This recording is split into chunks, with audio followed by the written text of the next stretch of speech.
Demet Özdemir por fin habla. Y no es un simple lo dejamos, no. Parece que hay una razón bastante gorda detrás de su ruptura con Can Yaman. Prepárense porque esto va a ser puro salseo. Yo me enteré ayer y todavía estoy procesándolo de verdad. O sea, todos pensábamos que era un rollo de parejas famosas que se cansan, que el ritmo de vida, que las agendas lo típico, ¿no? Pero no.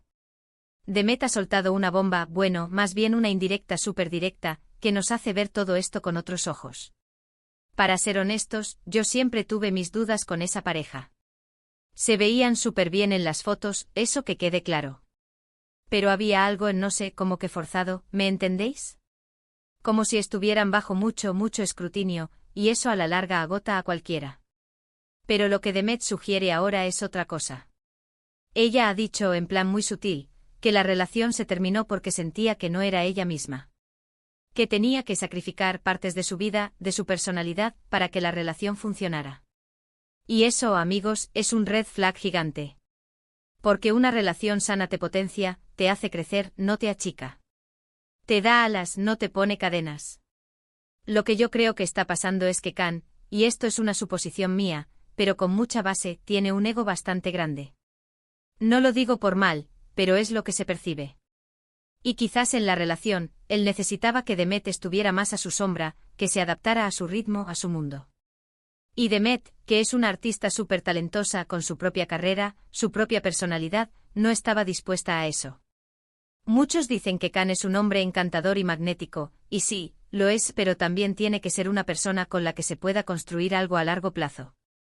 Y si Demet sentía que tenía que apagar su propia luz para que la de él brillara más, pues claro que va a explotar. Normal. A nadie le gusta sentirse invisible en su propia relación.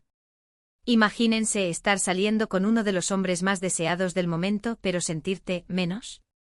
¿Qué tienes que cambiar quién eres para que encaje en su vida? Eso es un peso que pocas personas pueden llevar. Y Demet, es una mujer con carácter, obviamente no lo iba a permitir por mucho amor que sintiera al principio.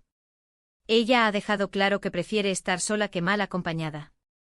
Y eso es un mensaje súper potente para todas, ¿verdad? Que el amor propio tiene que ir por delante. Que no hay persona, por muy famosa o guapo que sea, que te haga renunciar a ser tú misma. Y yo me pregunto, ¿Can Yaman se dio cuenta de esto? ¿O él creía que todo estaba perfecto? Porque a veces cuando uno está en su burbuja, no ve el daño que está haciendo. Quizás él pensaba que estaba haciendo el papel del novio perfecto, cuando en realidad estaba asfixiando a Demet. Mucha gente está hablando de esto en redes, algunos defendiendo a Can, otros a Demet. Pero lo que está claro es que las palabras de Demet son el clavo ardiendo que faltaba para entender por qué terminó todo. No fue un capricho, no fue aburrimiento. Fue algo mucho más profundo, algo que va de respeto, de identidad y de sentirse valorada. Ahora, la pregunta del millón, ¿creéis que esta declaración de Demet es un antes y un después para su imagen pública? ¿Creéis que Can Yaman va a reaccionar a esto de alguna manera?